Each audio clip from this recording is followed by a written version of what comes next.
We are so fortunate in Forsyth County. And as I look around this room, I can ask the question, how many of us moved to Forsyth County because of the school system? And, you know, I would be one of those people that raised my hand, because I clearly did move to Forsyth County, recognizing that it's a quality school system. But not only is it a quality school system, this is a great community with many, many items that are great quality of life issues, including parks and recreation, including housing, including employment, including health care, lots of reasons that we love Forsyth County.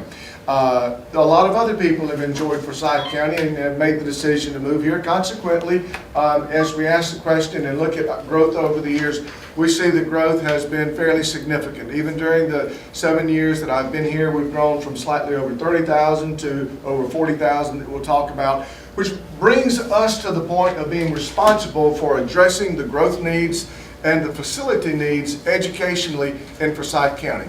And I'd like to share with you the information that we're going to be sharing throughout our community about why we're doing a bond referendum, how we're going to be going through the process, all the information that we believe individuals and people within our community need to know so that they understand and are communicated to very clearly about the process.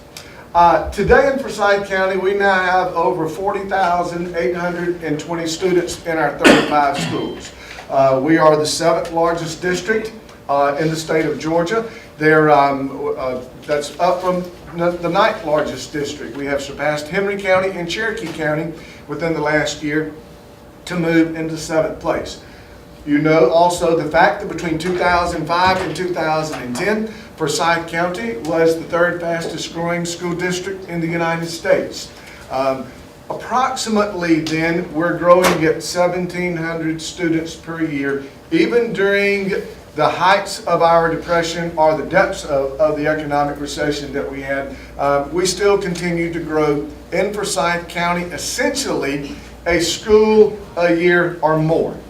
So consequently, though our construction slowed down and basically came to a standstill because of economic resources as well as uncertainty and changes in growth patterns, we have continued to grow at or above 1 school per year. In our school district, we've also been able to be proud that out of the school districts in Georgia, we ranked 179 out of 195 school systems for total per pupil expenditure, with the lowest in the metropolitan Atlanta area of $7,157 based on our fiscal year 13. So in essence, as we talk about education and we talk about the cost of education, it's been a very affordable value here for those who live in our community and support public education. As a result of that, our millage rate is the lowest in the metropolitan Atlanta area. We believe that while all of us would love to have more money sometimes to do our jobs, we believe that this is attractive for another quality of life standpoint, because it means low taxes, which correspond very favorably toward economic development and job growth within our community.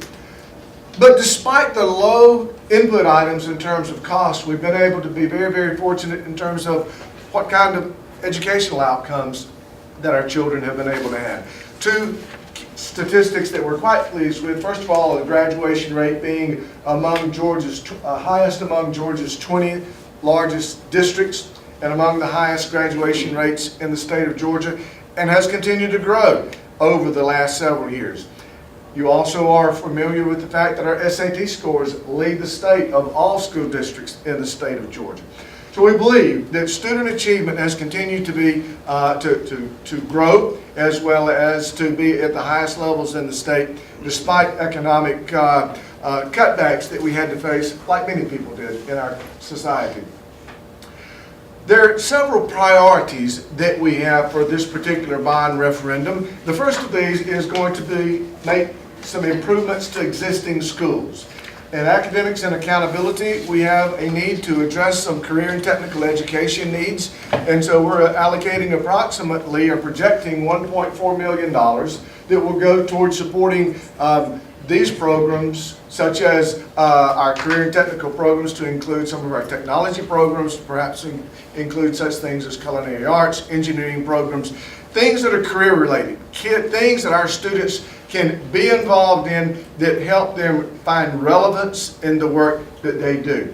Our special education programming, we're looking at investing a projected $500,000 to go toward a special center to serve some special education needs here in Forsyth County. But we also recognize that across the county with 35 different schools, we need to continuously be improving our existing schools while we're also building new schools. So we're allocating approximately a projected $31 million that will go toward renovations and improvements. This would include such things as perhaps painting, what we call HVAC, heating, ventilating, and air conditioning improvements, flooring, maybe roofs, other types of renovations that we need to do in existing schools, and things that personnel in our facilities department call life cycle. You know, basically every number of years there's certain things that you just have to replace because of age. The second area that we want to address in terms of our funding for this bond will be safety and technology issues. Parents continue to tell us that school safety is a great priority, and we recognize that, and we've continued to make investments in school safety. So we're going to project about $2 million that will go towards school safety to include such things as video camera and monitoring capabilities, as well as school entry and other security types of issues to help ensure that our schools can be as safe as we can possibly make them. Technology has long been something that has been invested in Forsyth County. We believe that has been a very positive investment in our community, helping us to extend learning opportunities for students. So we will be projecting approximately $17,300,000 that will go toward our technology programs out of our total of $195 million.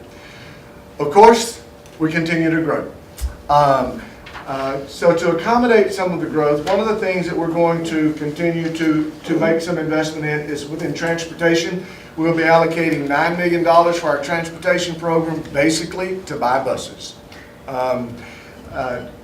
Additions and modifications will occur at schools at all levels.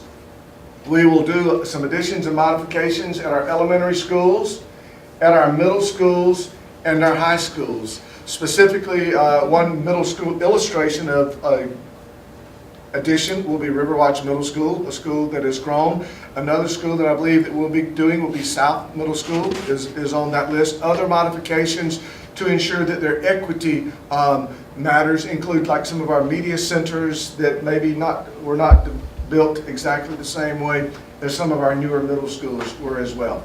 At our high schools, we'll be doing additions and modifications at a projected level of $60 million. These will include additions and renovations at all 5 of our high schools in Forsyth County.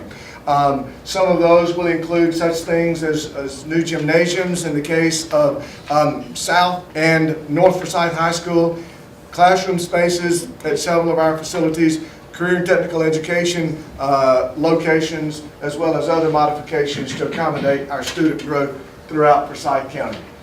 New construction, we do need to build new schools. As we talked about our growth in student population, that growth has resulted every year in literally over one school. So we have needs. We will be beginning the construction of the new Brandywine Elementary School very soon that is funded from sources other than this bond referendum. But beyond that will be, once this bond referendum is passed, progressing to begin plans for building a new middle school, what we call middle school number 10, projected for 2016, and that's approximately $31 million.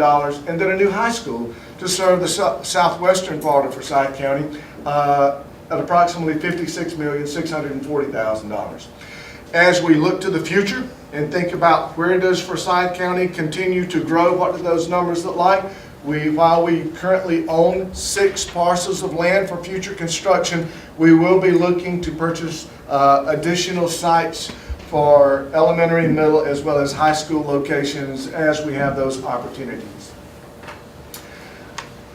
How do we fund this growth throughout Forsyth County? Is it just bond? Is it local taxes? Is it state dollars? Well, the reality of it is we use a combination of these resources to accommodate and accomplish the growth challenges and opportunities that we have. Dating back to 1992, Forsyth County has recognized that one of the ways that you can get ahead of the growth that's coming your way is to issue bonds and then service those bonds through either debt service millage rates or, in more recent years, both debt service millage rates as well as using SPLOST to pay off those bonds. So we've had bond referendums in 92, 95, 1999, and in 2005.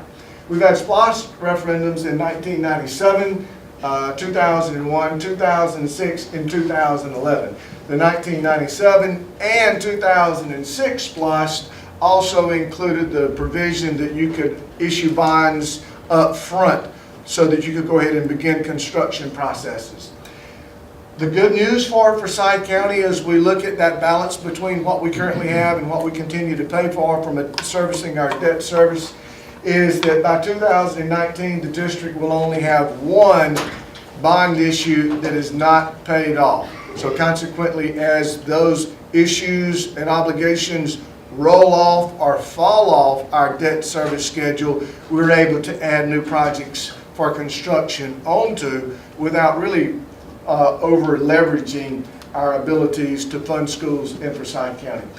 But we do use not only our bond revenues that we get that are paid back by SPLOST, but we also are able to use state revenues as a part of our local facilities plan. The state will be participating with us in the amount of approximately $53 million to help us to go on top of that $195 million that we will be using for capital investment purposes.